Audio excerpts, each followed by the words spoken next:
Operation సింధూర్‌లో 172 మంది ఉగ్రవాదులు వాళ్ళు చనిపోయారు. మా పౌరులు లేదా మా సైనికులు చాలా తక్కువ మంది చనిపోయారు అని జెప్పింది. తర్వాత 100 మందికి నివాళులర్పించింది పాకిస్తాన్. ఆ తర్వాత 100 మంది చనిపోయారని నిర్ధారణ అయింది.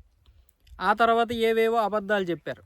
ఎన్ని అబద్ధాలు జెప్పినా, ఏం జేసినా, ట్రంప్ ఎన్ని వాగినా చివరికి అక్కడ 11 ఎయిర్ బేసుల్లో జరిగినటువంటి నష్టం ఇప్పటికీ కూడా వాళ్ళు పూడ్చుకుంటున్నారు.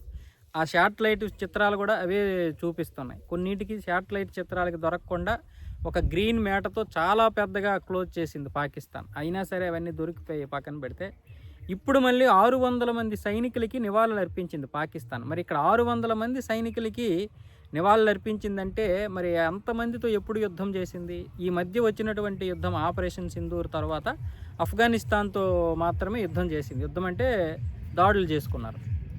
ఈ 2 వర్గాల మధ్య జరిగినటువంటి దాడుల్లో చాలా తక్కువ మంది చనిపోయి ఉంటారు. మహా అయితే పాకిస్తాన్ నుంచి ఒక 70-80 మంది చనిపోయారు.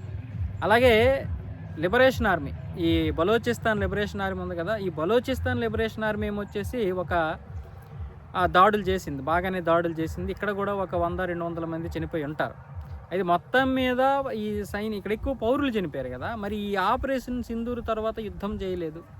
లిబరేషన్ ఆర్మీ చంపేసింది అనుకుంటే పౌరులు చంపింది, పోలీసులు చంపింది. కానీ ఇక్కడ సైనికులకి నివాళులు అర్పిస్తున్నారు.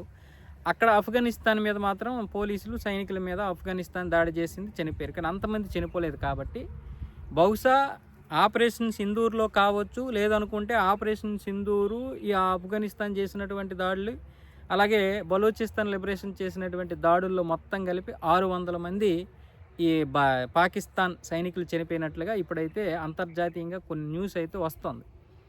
అంటే బహుశా వీళ్ళు ఈ 600 మందికి ఇప్పుడు నివాళులు అర్పించుండొచ్చు. అంటే ఆ ఆపరేషన్ సింధూర్‌తో పాటు ఈ 2 దీంట్లో కూడా మొత్తం సైనికులు 600 మంది చనిపోయారు. బహుశా మరి ఇప్పుడు ఇరాన్‌కును, అమెరికాకి జరిగేటటువంటి దాడుల్లో ఒకవేళ పాకిస్తాన్ చెయ్యి కలిపినా, కలపకపోయినా మరికొంతమంది చనిపోయే అవకాశాలుంటాయి. ఎందుకంటే ఆ 900 కిలోమీటర్ల బార్డర్‌లో గనక పాకిస్తాన్ సైనికులు అటు మోహరిస్తే మొత్తం ఇటువైపు లిబరేషన్ ఆర్మీ వీళ్ళని కాచుక్కొని కూర్చుంది. ఎప్పుడు వీళ్ళ మీద బాంబు దాడి చేద్దామా అని.